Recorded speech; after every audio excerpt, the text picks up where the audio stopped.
Some people believe that the prices would only go up because the hypergrowth was so fast-paced. Yeah. Was it justified, or was it just like a blind faith people had?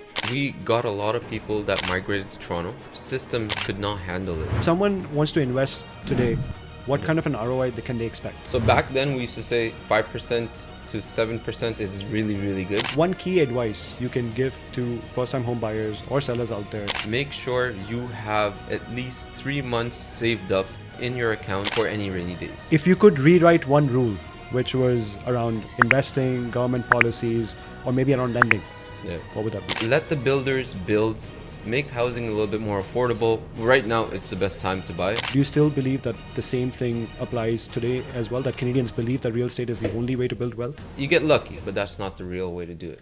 Owais, thank you so much for coming in today's episode of our podcast. Canada's housing market. Did the pandemic create a monster? For who does not know Owais Sayed comes as a 15-year experience in real estate, Canadian real estate, and has allocated his precious time today with us. Thank you so much, Owais. Thank you so much for having me, Kafil. I really enjoy your podcast. Thank you so much. And more than happy to be here. Owais, so let's rewind 2020 and 2021.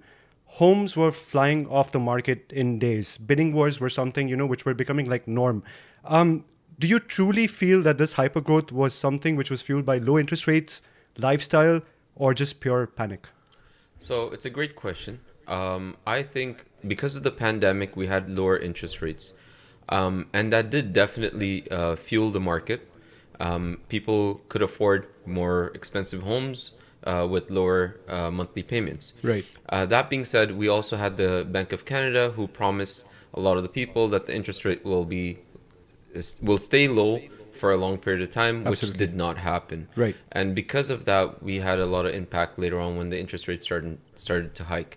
But yes, interest rates did impact the market. Right. Also, the immigration, we had a lot of immigration, a lot of people migrating to Canada, which also fueled the market.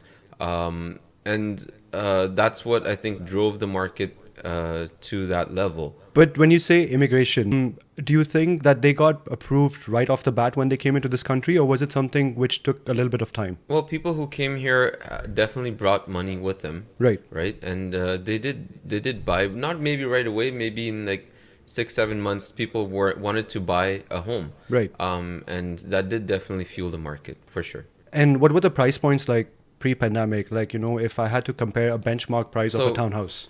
For a townhouse, let's say it was around $700,000 roughly, right, for a decent townhouse. Okay. And then, within the GTA or Toronto?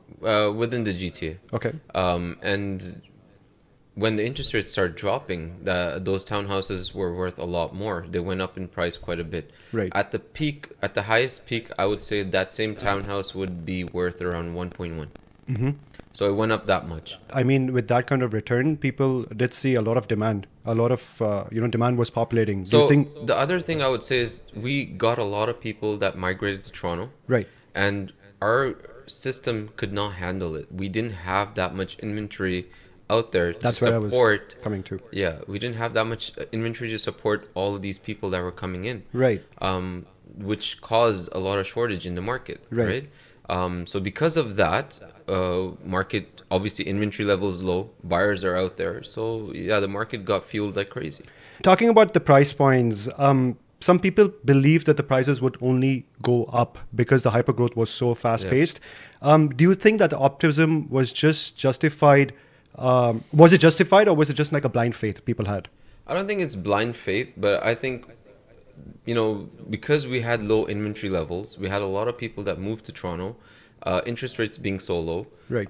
I think people were buying. Yes, people did think that the market prices would keep going up, but right, obviously in any market you have ups and downs. Absolutely. Right? Any market you have ups and downs. So that's just part of the game. You have to time it right, and it's never, when you're buying a house for yourself, you can never time something. You're buying it for yourself. Right. If you're buying for investment, it's understandable. You want to time it accordingly. You want to buy when it's low, absolutely, sell when it's high. Right. So it all depends on what you're doing, what you're looking to get into. People who were within Toronto, they moved out of GTA? Yeah, definitely. So during the pandemic, we saw a lot of people move out of Toronto because they're work from home, Correct. right? So they're like, oh, why not just get something bigger? Right. And, they can work from home. They don't have to travel that much. And a lot of people saw and went to the outskirts of Toronto and bought bigger properties so that they don't, they can live in a bigger space. They have a work office, whatnot, and go from there. So within this transition of people moving from Toronto to GTA, I've also heard horror stories, where people were skipping home inspections, were going over bidding. Do you think that this was something So rational? that's an excellent question. Okay. And what I recommend to my clients, I don't know about all the other agents, but what I recommend to my clients is when you're buying a house, and if you really like the house, you should never skip a home inspection. Now, have my clients skip home inspections? Yes, they have. Right. Definitely. So what I tell my clients is, you like a house, you really like it, and you want to get that house. Do the inspection before the offer date. Okay, now sometimes you don't have the time to do it before the offer date. What do Right. you do? So what we do is, listen, you're buying the house, we look over everything, and then once the offer is accepted, you have a couple of visits. If the agent allows or the seller allows you, go and do the inspections before closing so you know how much money you need to put aside to fix any issues that arise. Correct. Now, sometimes owners will not allow it because they're scared, oh, what if they find a problem and then they don't close or something like that. So then I also recommend my clients do the inspection after. Understood. At least so that you know when you're getting into a house what needs to be done and you can allocate your funds accordingly. But let's say back in 2020 and 2021, when the Yeah. bidding situation was worse than what it is today, Yeah. do you think buyers had that time to put in a offer, to put in a condition for home inspection or even for their finance? I mean, we used to do it all the time. We Would they had, stand a chance to win that offer? yeah. I mean, when we didn't have the multiple offer situation, we did obviously, and even when we had the market going crazy, there are some properties that, for example, for investors, is if it's a property that is not selling, it's not in the best shape. You can go in there and you can negotiate and put in your finance condition, home inspection condition. It all depends on how you're dealing with property to property. You just go accordingly. And, if you know that there's no other offers, why would you remove your conditions? You have to leave your conditions in, and you should always do a home inspection. Doesn't matter what. Even if you bought the house, do it after so you know what's going on with the house. You understand the house, you know what you need to do, how to maintain it. The home inspector will come in and guide you. Okay, this is what you need to change your furnace filters Right. every 3 months or whatever it Right. is. Turn off the water in the winters, and turn it back on in summer. All of these things, when you're buying for the first time, you don't know. Absolutely, So yes. you will learn this stuff when you do a home inspection. It's very Do important. you believe that realtors, banks, or media played a critical role in terms of, hyping this real estate boom in Canada? I don't think realtors or banks really hyped up the market. It's whatever we were getting. Let's say if we have clients, they want to buy, they're going to sell, right? Now, I think Bank of Canada created a hype by saying, yeah, we're going to keep the interest rate low, Right. which encouraged a lot of people to go out there and buy stuff. Right. Because they're like, oh, okay, it's going to stay low for a while. Right. And then a lot of people also got stuck with variable rates. Right. Some people went with fixed, Right. which was higher. Variable was cheaper. Correct. And if you look over all the years, let's say go back a decade, variable rates have been the winner for so long. For so long in Yeah. Canada. So now when the interest rate hiked up, a lot of people that are stuck with variable, they're getting messed up big time. Would it be fair to say that buyers did pay a significantly overpriced than what the market was situated in? So when we sell a property, Right. when I sell a property, I always sit with the buyers or email them a list of all the comparables that's in the market. Right. Yes, the prices were going up, but if you wanted to get into the market, you had to pay the price, right? And so we did our evaluation beforehand and said, hey, listen, this is what it's selling for. And yes, agents were purposely marketing properties lower and showing that, oh, it sold 200,000 over, 100,000 over, but the actual prices were around that. Do you think that the buyers actually stepped out of their affordability Some buyers did. and Some buyers did. And if those buyers, so again, when it comes to my clients, I tell them, first thing first, you get your pre-approval done. Right. Now, in that market, you have to also understand it's not just pre-approval. Right. You have to get a firm approval. Because you're fighting with so many Because offers. if you have a multiple offer situation and you cannot put a finance condition in, you want to make sure your client is approved. What does it mean by firm approval? Basically, sending in all your documentations to the bank so that they know exactly that, yes, this is how much they can afford. A Right. pre-approval is you're saying, okay, this is how much I make. This is what it's going to be. And it's just based on whatever you're saying, this is what you're going to be approved on. The firm approval comes after when they actually submit their documents. So I always, if I'm going to take a buyer out and I know there's going to be a multiple offer situation, I will make sure that they get a firm approval. Otherwise, I'm not going to put them at risk. Because eventually they will be at a risk of losing the deposit. 100%. And are there buyers that did take a risk? Definitely. A lot of buyers do. So they step out of their affordability. They do. Always fast forward in today's time. Interest rates have climbed up. Home prices have dropped. Many homeowners are feeling the squeeze in their payments, the monthly payments. It's getting unaffordable for them. Yeah. How much of this do you blame the pandemic boom? Well, obviously, because of the interest rate going up, Right. it has impacted a lot of homeowners Right. with the affordability. So during the pandemic, obviously the prices shot up. The market was amazing, Right. right? And so now, when all of a sudden Bank of Canada made all these changes, which they promised they weren't going to do, Right. it has impacted a lot of people who are stuck on variable rates. Right. People who have variable rates now, even if they go to fix it, it's costing them a lot. They can't afford it.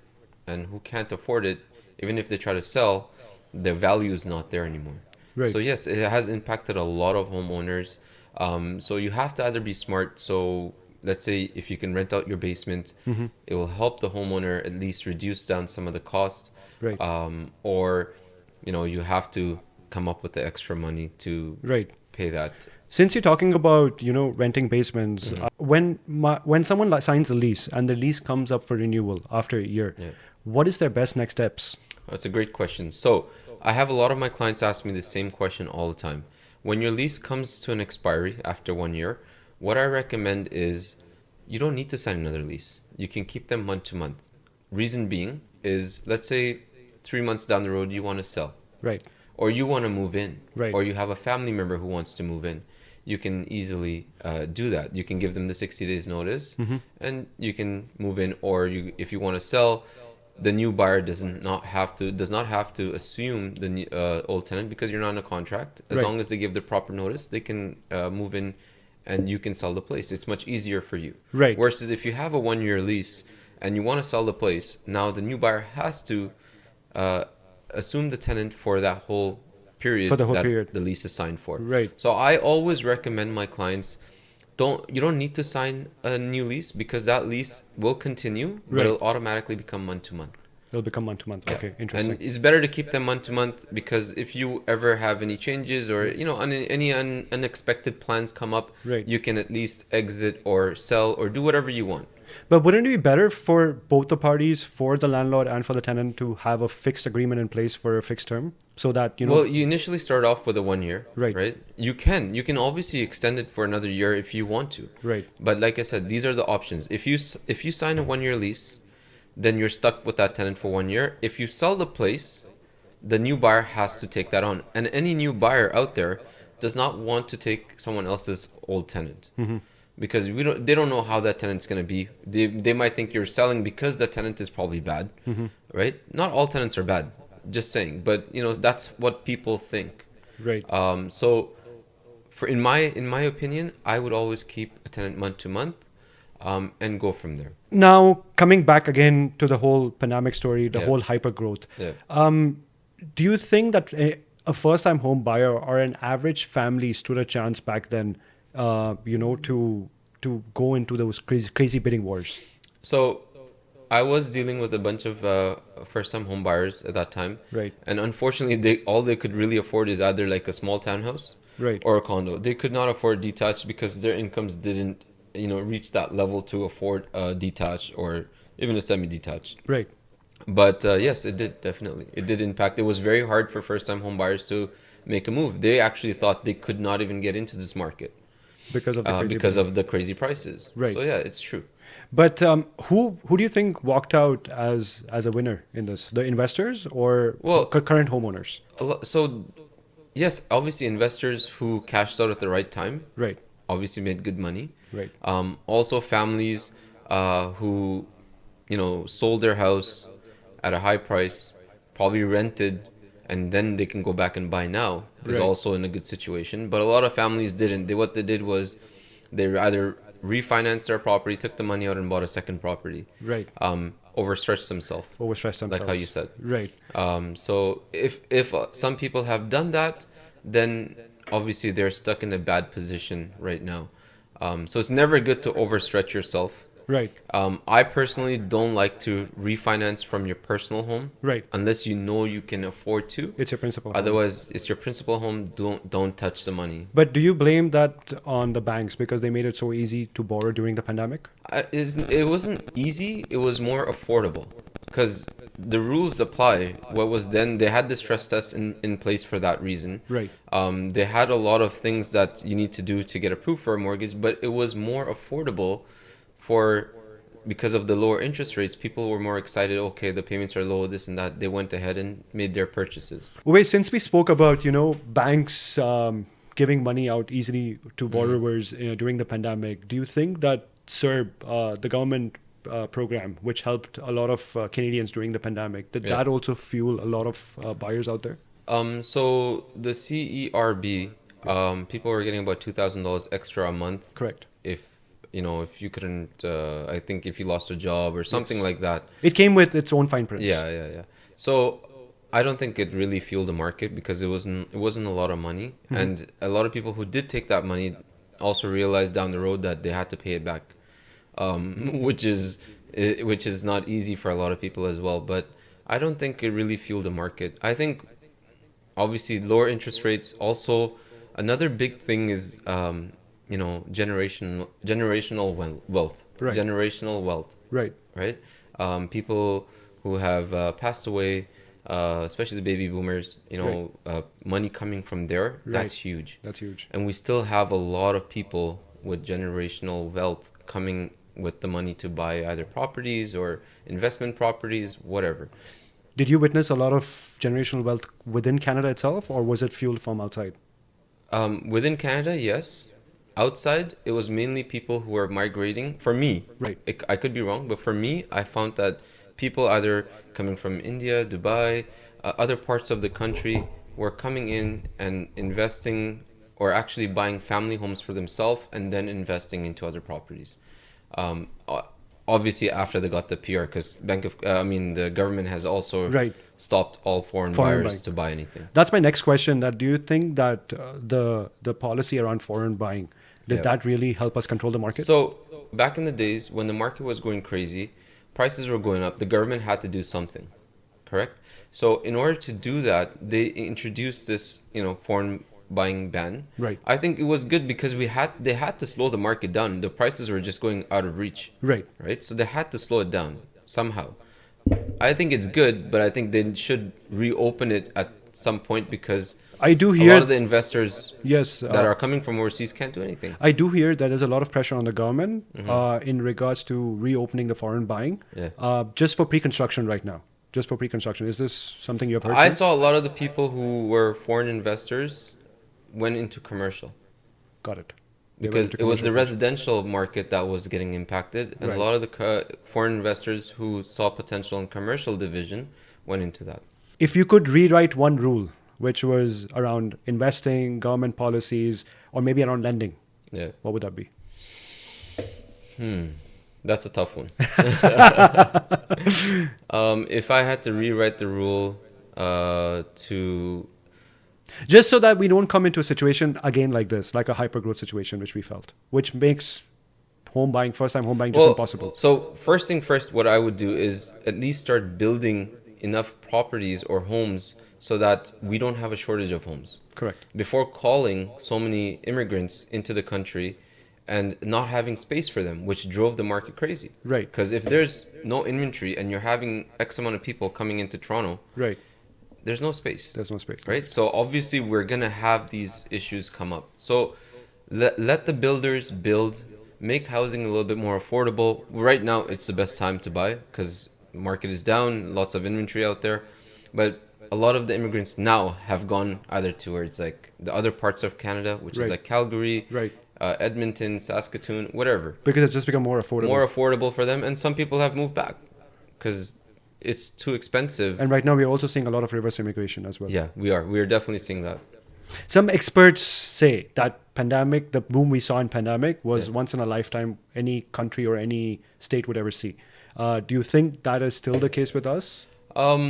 So even before the pandemic, we used to have multiple offers. Right. It was not just because of the pandemic we had multiple offers or Or because of the low property interest rates valuation. or Yeah, it was not because of that. Right. It was not because of that. We had multiple offers. The markets were going up every year quite a bit before Right. the pandemic. Right. I think Toronto is a good spot to, call home. Right. And a lot of families were seeing that, and they were coming into Toronto because of that reason. What was the benchmark percentage of appreciation? Initially, when I first started, we used to say 5% every year, Right. and then it went up to 10, 15, and so forth. So forth. And in pandemic we And saw that's some 5% every year was healthy. That's what we told our clients. Right. Hold the property for 5 years and then sell. You'll have an average return of 5% every year. Right. And then it went, and some parts of Toronto went up like crazy, like 10%, 15% every year. Right. And this is even before the pandemic. Right. And so this is only on capital gains or you're talking about ROI No, I'm talking about appreciation on the the property. And We're not talking about ROI all right now. right. So if someone wants to invest today, what kind of an ROI can they expect? So back then we used to say 5% to 7% is really, really good. Right. I'm talking about an investment, not rental. Now, keeping all of this in mind, keeping the entire market, keeping the current situation in mind, how do you think what would FIFA play next year? What role would FIFA So play? FIFA will definitely drive our economy up, Right. right? Definitely, there's going to be a lot of people traveling for tourism, which will, have short-term rentals boom. And I think a lot of people that come into Toronto will see the potential of Toronto and how beautiful the city is.